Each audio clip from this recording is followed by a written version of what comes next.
জাতীয় ঐক্যমত্যের ভিত্তিতে গণ অভ্যুত্থানের ঘোষণাপত্র তৈরির উদ্যোগ নিয়েছে সরকার। ফ্যাসিবাদ বিরোধী চেতনা ও রাষ্ট্র সংস্কারের আকাঙ্ক্ষা সুসংহত রাখাই এর লক্ষ্য, জানালেন প্রধান উপদেষ্টার প্রেস সচিব শফিকুল আলম। সোমবার রাতে রাজধানীর মিন্টু রোডে জরুরি সংবাদ সম্মেলনে তিনি আরও জানান, সবার অংশগ্রহণের মাধ্যমে কিছুদিনের মধ্যেই ঘোষণাপত্রটি প্রস্তুত করে জাতির সামনে তুলে ধরা হবে। জুলাই গণ অভ্যুত্থানের মধ্য দিয়ে গড়ে ওঠা জনগণের ঐক্য, ফ্যাসিবাদ বিরোধী চেতনা ও রাষ্ট্র সংস্কারের আকাঙ্ক্ষাকে সুসংহত রাখার জন্য এই ঘোষণাপত্রটি গৃহীত হবে। গণ অভ্যুত্থানে নেতৃত্ব দেওয়া বৈষম্য বিরোধী ছাত্র আন্দোলন সহ অংশগ্রহণকারী সকল শিক্ষার্থী, রাজনৈতিক দল ও পক্ষের মতামতের ভিত্তিতে ঘোষণাপত্রটি প্রস্তুত করা হবে। জুলাই বিপ্লবের ঘোষণাপত্র প্রকাশ হচ্ছে না আজ। এর বদলে বিকেলে ৩টায় মার্চ ফর ইউনিটির ঘোষণা দিয়েছে বৈষম্য বিরোধী ছাত্র আন্দোলন। রাজধানীতে রাতে এক জরুরি বৈঠক শেষে সমন্বয়করা বলেন, জুলাই বিপ্লবের ঘোষণাপত্র প্রকাশে সরকারের উদ্যোগকে স্বাগত জানান তারা। বিকেলে কেন্দ্রীয় শহীদ মিনারে মার্চ ফর ইউনিটিতে যোগ দিতে সবার প্রতি আহ্বান ছাত্র নেতাদের। ৩১ ডিসেম্বর বৈষম্য বিরোধী ছাত্র আন্দোলন জুলাই বিপ্লবের ঘোষণাপত্র প্রকাশ করবে। এমন ঘোষণার পর রাজনৈতিক মহল, গণমাধ্যম থেকে শুরু করে সাধারণ মানুষের আলোচনার কেন্দ্রে বিষয়টি। ঘোষণাপত্রের মাধ্যমে ৭২-এর সংবিধানের কবর রচনা হবে। সমন্বয়কদের এমন মন্তব্যে সবার মনে প্রশ্ন জাগে, কি ঘটবে সেই দিন। তবে এরই মাঝে সোমবার অনেকটাই পাল্টে গেছে দৃশ্যপট। রাতে রাজধানীর বাংলা মোটরে এক জরুরি বৈঠকে ঘোষণাপত্রের বদলে আজ মার্চ ফর ইউনিটি কর্মসূচি পালনের কথা জানিয়েছে বৈষম্য বিরোধী ছাত্র আন্দোলন। কর্মসূচিতে স্বতঃস্ফূর্তভাবে অংশ নিতে জনগণের প্রতি আহ্বান জানান নেতারা। আজ ৩১শে ডিসেম্বর রোজ মঙ্গলবার বিকাল ৩ ঘটিকায় কেন্দ্রীয় শহীদ মিনারে মার্চ ফর ইউনিটি কর্মসূচি ঘোষণা করা হলো। বাংলাদেশের আপামর জনসাধারণের প্রতি আমাদের উদাত্ত আহ্বান, কর্মসূচিতে স্বতঃস্ফূর্তভাবে অংশগ্রহণ করবেন। এর আগে ছাত্র জনতাকে ঐক্যের উদ্দেশ্যে রাজপথে নামার আহ্বান জানান বৈষম্য বিরোধী ছাত্র আন্দোলনের সমন্বয়ক আব্দুল হান্নান মাসুদ। সেই গণ অভ্যুত্থানের অংশীদারিত্বের জায়গা থেকে যারা আমাদের ঢাকা শহরের যত মানুষ সেই ৫ই আগস্ট রাজপথে নেমে এসে শেখ হাসিনার বিরুদ্ধে স্লোগান ধরেছিল, শেখ হাসিনাকে না বলেছিল, ঢাকা শহরের প্রতিটি মানুষ আমার শহীদ ভাইদের রক্ত অর্জিত গণ অভ্যুত্থানের প্রক্লেমেশনের পক্ষে রাস্তায় নেমে এসে আমাদেরকে। জুলাই বিপ্লবের ঘোষণাপত্র প্রকাশের উদ্যোগ নিয়েছে অন্তর্বর্তী সরকার। এই বার্তা স্বস্তি দিয়েছে বৈষম্য বিরোধী ছাত্র আন্দোলনের নেতাদের। সরকারের এই উদ্যোগকে সাধুবাদ জানাচ্ছেন তারা। যে বৈষম্য বিরোধী ছাত্র আন্দোলন এই প্ল্যাটফর্মের চেয়ে রাষ্ট্র যখন এই দায়িত্বটি নিয়ে নেয়, অন্তর্বর্তীকালীন সরকার যখন এই দায়িত্বটি নিয়ে নেয়, আমরা আমাদের জায়গা থেকে এই বিষয়টিকে সাধুবাদ জানাই এবং স্বাগত জানাই। সরকারের তরফ থেকেই জুলাই বিপ্লবের ঘোষণাপত্র প্রকাশের পর সে অনুযায়ী দেশ পরিচালনার দাবি তুলবেন আন্দোলনের নেতারা। Muhammad Nazim, independent News, Dhaka. বাজারে সরবরাহ বাড়াতে চাল, তেল ও চিনি সহ বিভিন্ন পণ্য আমদানিতে শুল্ক ছাড় দিয়েছে সরকার। তবে এতে পণ্যের দাম কমছে না, বরং বেড়েছে। কর কমানোর লভ্যাংশ পুরোটাই আমদানিকারকরা নিয়ে নিচ্ছে, ভোক্তা পর্যায়ে পৌঁছাচ্ছে না বলে দাবি ক্যাবের। আর মার্কেট রিসার্চ করে পণ্যের দামের পূর্বাভাস নিয়ে কাজ করার তাগিদ সাবেক কর কমিশনারের।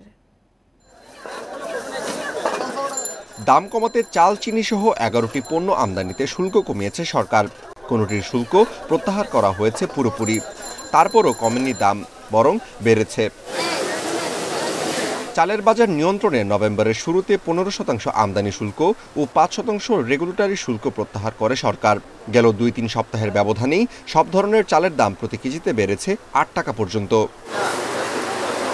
এদিকে চিনি আমদানিতে নিয়ন্ত্রকমূলক শুল্ক ৩০% থেকে কমিয়ে 15% করা হয় ৮ অক্টোবর।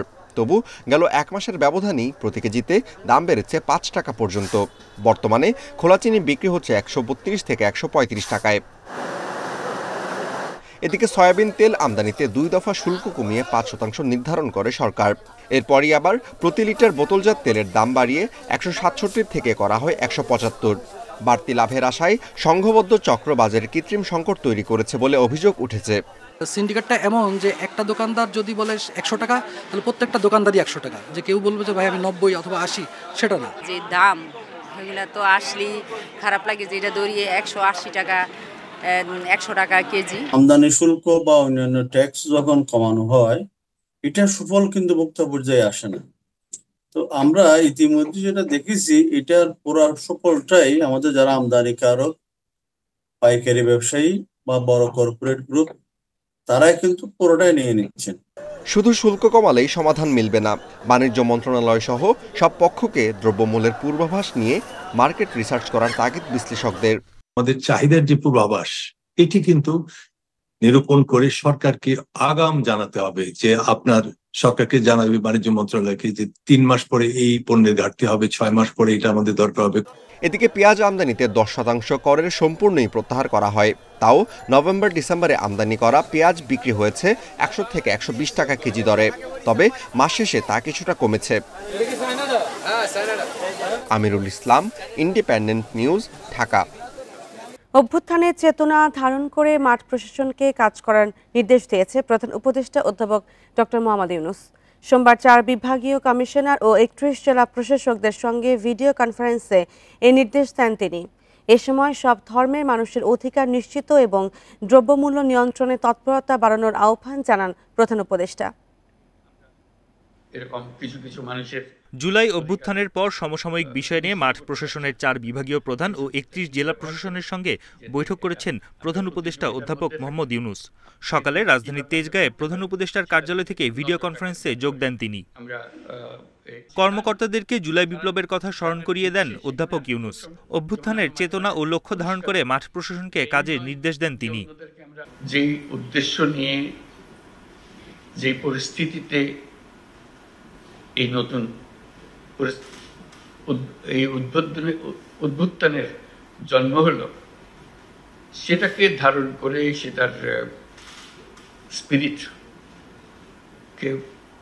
প্রসারিত করে আমরা যে কাজকর্মগুলো করব, সেগুলো যাতে মানুষ মনে করে যে হ্যাঁ একটা বড় পরিবর্তন হয়েছে, পরিবর্তনটা যেন চোখের লাগে। সমসাময়িক নানা ইস্যুর মধ্যে দ্রব্যমূল্য নিয়েও কথা বলেন সরকার প্রধান।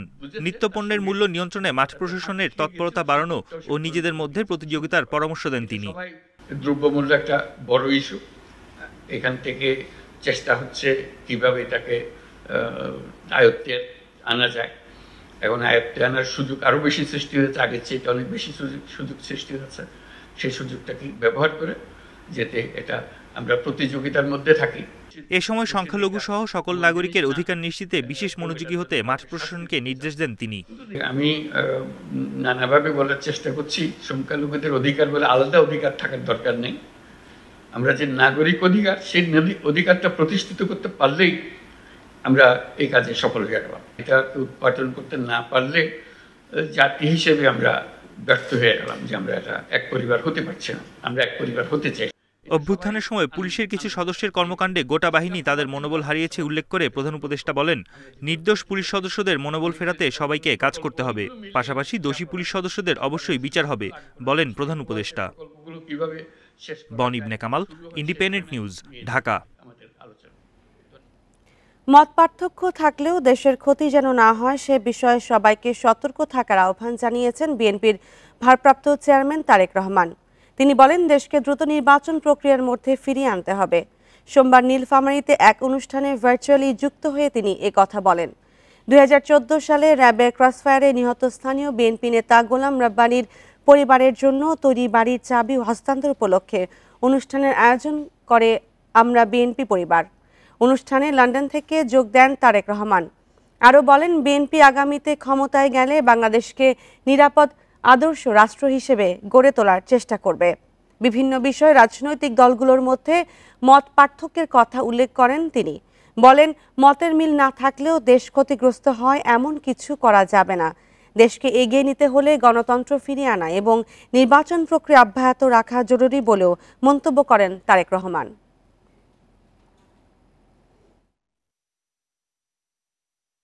আমাদের বিভিন্ন দলের মধ্যে হোক, বিভিন্ন মানুষের মধ্যেই হোক, মত পার্থক্য থাকতে পারে, কিন্তু আমাদেরকে খেয়াল রাখতে হবে যাতে সেই মত পার্থক্য এমন কোনো পর্যায়ে না পৌঁছায় যেখানে দেশ ক্ষতিগ্রস্ত হবে, দেশের মানুষ ক্ষতিগ্রস্ত হবে, যেখানে দেশের সামনে এগিয়ে যাওয়া বাধাগ্রস্ত হবে, যেখানে দেশের মানুষের স্বাভাবিক যে চাওয়া, সেই চাওয়াগুলো বাধাগ্রস্ত হবে।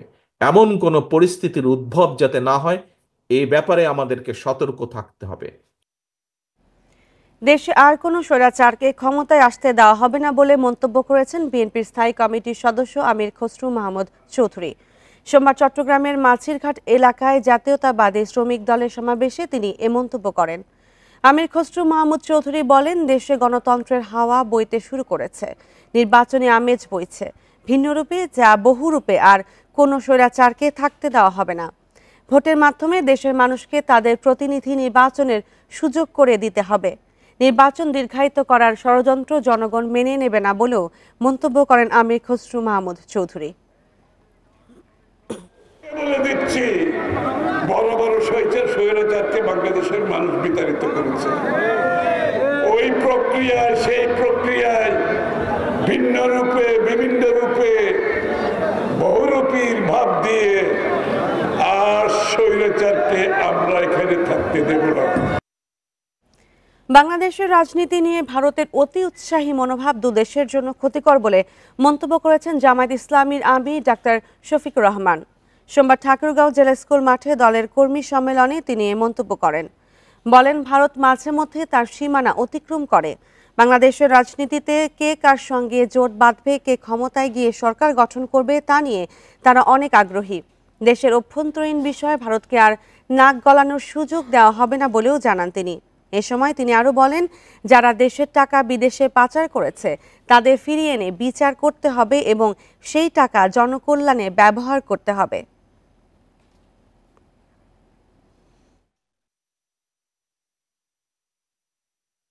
আমরা চাই আমাদের প্রতিবেশীরা শান্তিতে থাকুক, আবার আমরা চাই তারাই যেন আমাদের অশান্তির কারণ না হয়। কিন্তু মাঝে মধ্যেই তারা বাউন্ডারি ক্রস করে। বাংলাদেশের মসনদে কে বসবে, কে কার সাথে জোট বাঁধবে, কে সরকার গঠন করবে, তারা বাংলাদেশে এসে তরকারিতে লবণ দেন। আমরা আগামীতে আমাদের তরকারিতে আর কাউকে লবণ দিতে দেখতে চাই না। ছাত্র জনতার আন্দোলনে শহীদ পরিবারের সদস্যদের পুলিশি হয়রানি বন্ধে বিশেষ সেল গঠন করেছে আইন মন্ত্রণালয়। 7 দিনের মধ্যে কাজ শুরু করবে এই সেল। সোমবার সকাল দক্ষিণ সিটি কর্পোরেশনের নগর ভবনে জুলাই শহীদ স্মৃতি ফাউন্ডেশনের পক্ষ থেকে শহীদ পরিবারকে সহায়তা অনুষ্ঠানে এই ঘোষণা দেন উপদেষ্টারা।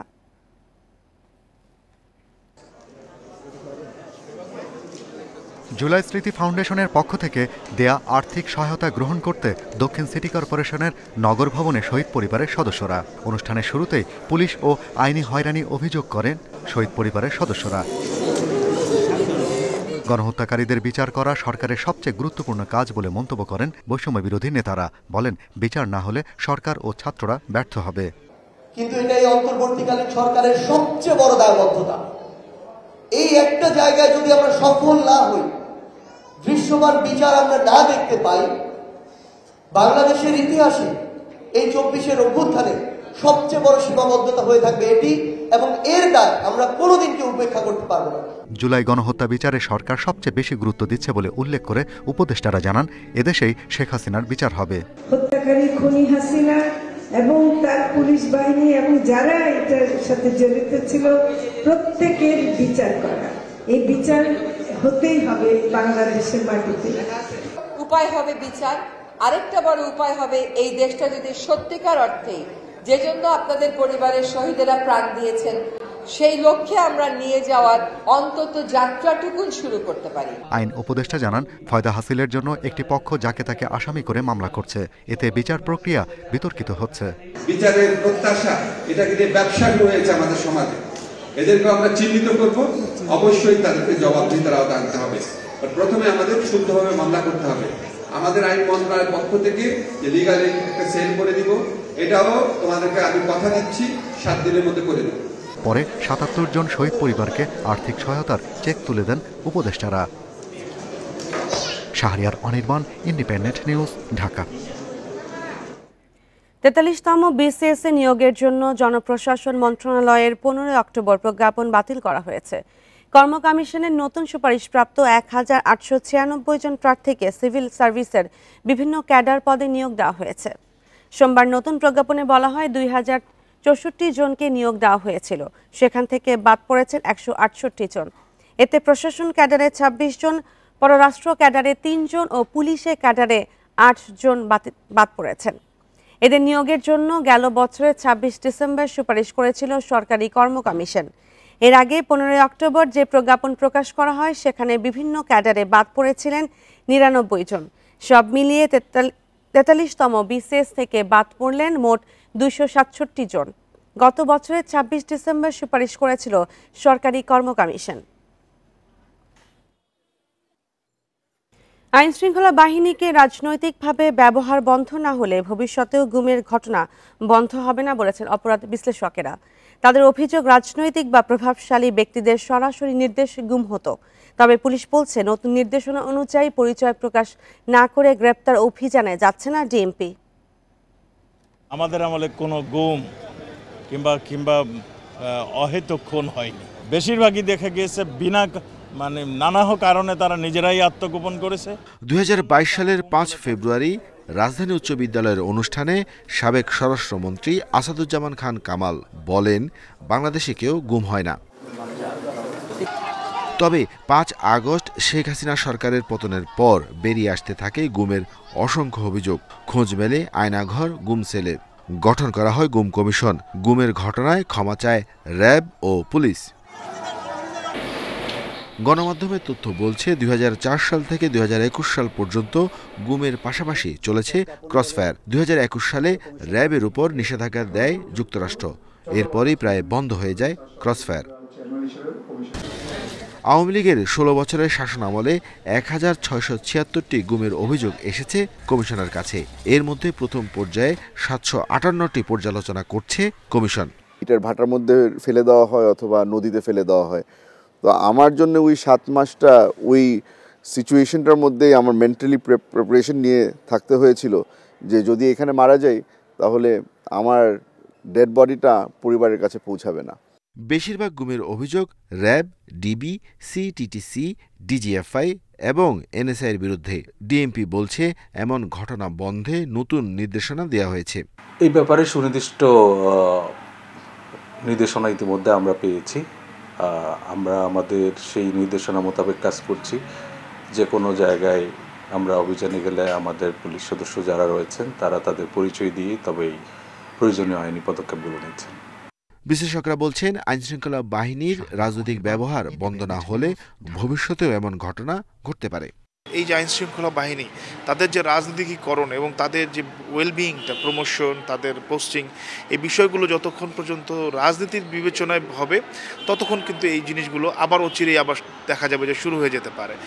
কমিশনের সুপারিশ পরবর্তী সরকার মানবে কিনা তার উপর নির্ভর করছে গুম বন্ধের বিষয়টি, বলছেন বিশ্লেষকেরা। Arafatur Rahman, Independent News, Dhaka. লক্ষ্মীপুরে বৈষম্য বিরোধী ছাত্র আন্দোলনে আহতদের চিকিৎসা অর্থের অভাবে থমকে আছে। সরকারিভাবে প্রাথমিক চিকিৎসা হলেও এখন তা বন্ধ। এ অবস্থায় হতাহতদের তালিকা করে মন্ত্রণালয়ে পাঠিয়ে সুচিকিৎসার আশ্বাস দিচ্ছে স্বাস্থ্য বিভাগ ও জেলা প্রশাসন।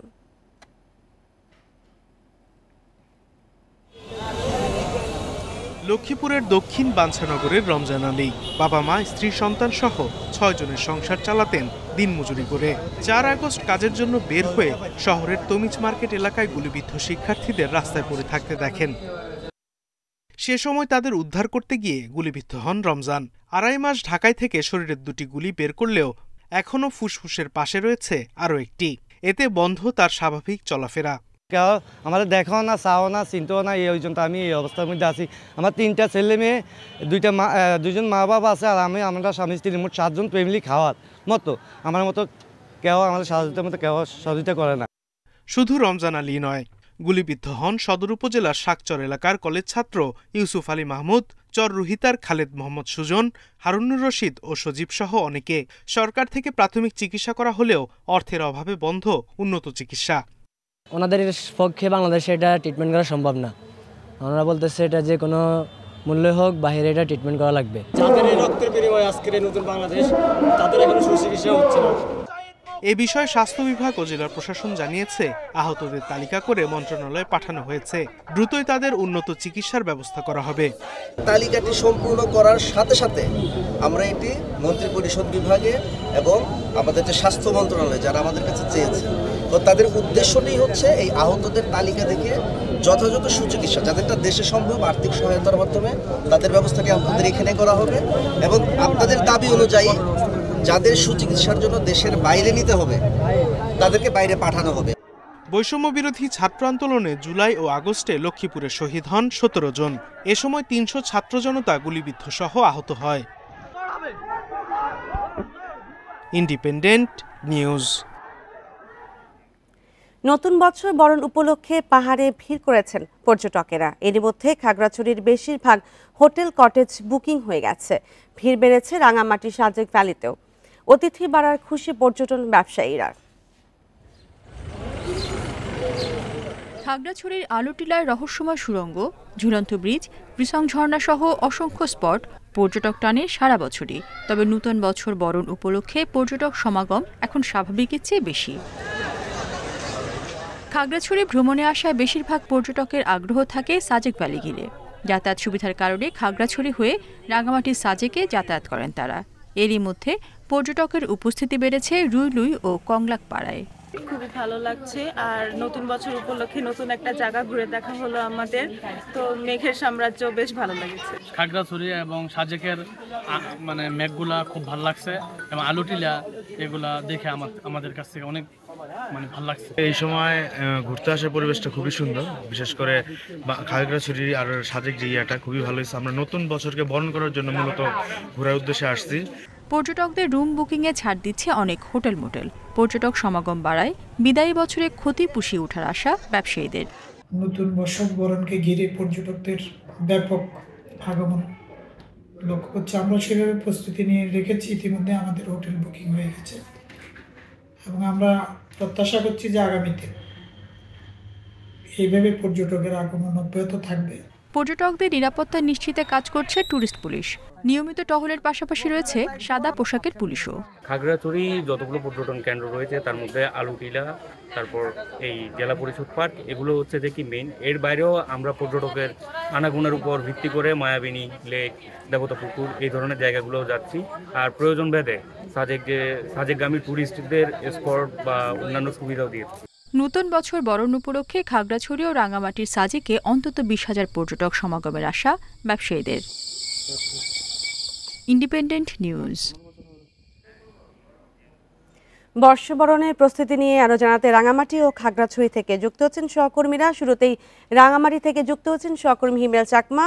হিমেল, নতুন বছর বরণে রাঙামাটিতে পর্যটকদের ভিড় কেমন দেখছেন এবং কি বলছেন তারা?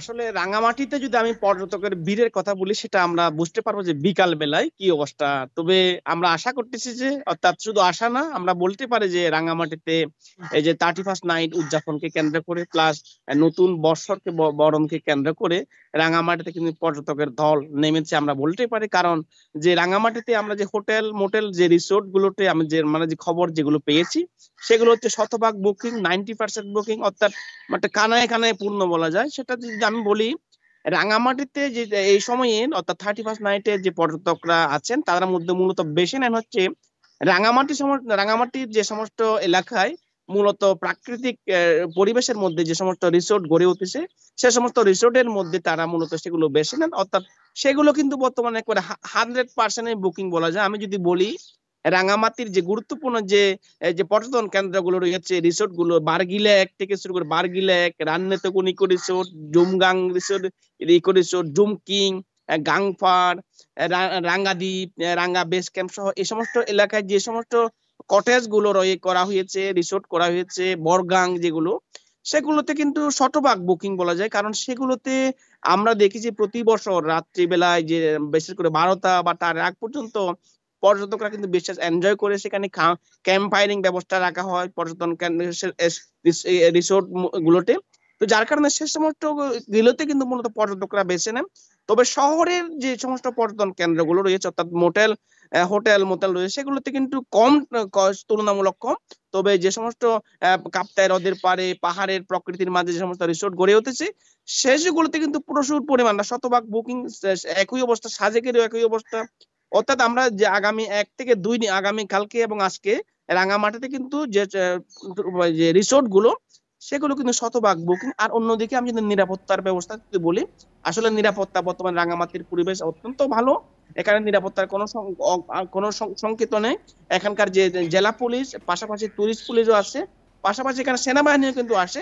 সবকিছু মিলে আসলে রাঙামাটিতে প্রচুর পরিমাণ পর্যটক এসেছে। এই হচ্ছে আমার কাছে রাঙামাটির পর্যটনের অবস্থা। জি, সঙ্গে থাকুন হিমেল। এবার খাগড়াছড়ি থেকে যুক্ত হচ্ছেন সহকর্মী সমীর মল্লিক। সমীর, খাগড়াছড়ি পর্যটন কেন্দ্রের পর্যটকরা কেমন আনন্দ করছেন এবং কোনো ধরনের অব্যবস্থাপনা বা সংকট রয়েছে কিনা? দেখুন, নতুন বছরকে কেন্দ্র করে কিন্তু খাগড়াছড়ি এবং রাঙামাটির সাজেক এই দুইটি পর্যটন কেন্দ্র যেহেতু আসলে যাতায়াত সুবিধার কারণে খাগড়াছড়ি হয়ে পর্যটকরা সাজেক গেছে, সে কারণে আমরা বলতে পারি যে নতুন বছরকে বরণের জন্য কিন্তু ইতিমধ্যে খাগড়াছড়ির যে অধিকাংশ হোটেলগুলো রয়েছে সেখানে কিন্তু আমরা তাদের সাথে কথা বলেছি। অধিকাংশ হোটেলের প্রায়, যেহেতু আজকে আসলে সপ্তাহের একেবারে মাঝামাঝি দিন, তারপরেও হোটেলগুলোতে 80 থেকে 90% রুম বুকিং হয়েছে এবং আশা করছে তারা যে হয়তো আজকে তারা কোনো রুমই খালি থাকবে না হোটেল মোটেলগুলোতে। আপনারা জানেন আমরা যে সমস্ত পর্যটন কেন্দ্রগুলো রয়েছে খাগড়াছড়ির, বিশেষ করে আলুটিলা, রিসাং, ঝর্ণা, মায়াবিনী লেক, সেগুলো কিন্তু আজকে একদম পর্যটকে কানায় কানায় পরিপূর্ণ হওয়ার একটা সম্ভাবনা রয়েছে। এবং একই সাথে রাঙামাটি সাজেক ভ্যালি যেটি রয়েছে আসলে সেখানে কটেজ মালিকের সমিতির পক্ষ থেকে আজকে কিন্তু পর্যটকদের বরণে এবং নতুন বছর বরণে সাজেক ফেস্টিভ্যাল নামে একটা উৎসবের আয়োজন করেছেন। সেই উৎসবেও যোগ দিতে পর্যটকরা সেখানে যাবে বলে যারা সংশ্লিষ্ট তাতে আমাদের জানানো হয়েছে। তবে বেশিরভাগ কটেজ মালিক বা রিসোর্টের মালিকের সাথে কথা বলেছে, তারা বলছে যে নতুন বছরকে কেন্দ্র করে ইতিমধ্যে কিন্তু অধিকাংশ হোটেলে যে কটেজ বা রিসোর্ট রয়েছে বা হোটেল রয়েছে সেগুলো কিন্তু বুকিং হয়ে গেছে এবং ব্যবসায়ীদের পক্ষ থেকে একটা মানে প্রত্যাশার জায়গা রাখা হয়েছে যে আসলে 2024 সালে বিভিন্ন ঘটনায় বা নানা ঘাত প্রতিঘাতের কারণে কিন্তু পর্যটন ব্যবসায়ীরা কিন্তু মারাত্মকভাবে ক্ষতিগ্রস্ত হয়েছে। তারা আশা করছে গত 1 মাস অর্থাৎ নভেম্বরের 5 তারিখের পর থেকে কিন্তু খাগড়াছড়িতে যেভাবে পর্যটক সমাগম হয়েছে সেটা যদি অব্যাহত থাকে তাহলে বিদায়ী বছরে যে ক্ষতিটা তাদের হয়েছে সেটা অনেকটাই তারা পুষিয়ে উঠবে এবং তারা নতুন বছরে যে প্রত্যাশাটা রাখছে যে এখানকার যদি সার্বিক আইনশৃঙ্খলা পরিস্থিতি, পাহাড়ের আইনশৃঙ্খলা পরিস্থিতি যদি স্বাভাবিক থাকে তাহলে এখানে পর্যটক সমাগম বাড়বে এবং সেক্ষেত্রে তাদের নতুন বছর তাদের জন্য অনেক বেশি সুখবর বয়ে নিয়ে আসবে বলে তারা মনে করে। জি, বর্ষবরণের প্রস্তুতি নিয়ে রাঙামাটি ও খাগড়াছড়ি থেকে যুক্ত হয়েছিলেন সহকর্মীরা। আর এই ছিল এখনকার সংবাদে। ইন্ডিপেন্ডেন্ট টেলিভিশনের সব খবর বিস্তারিত জানতে চোখ রাখুন ফেসবুক, ইউটিউব ও এক্সে। ধন্যবাদ সবাইকে।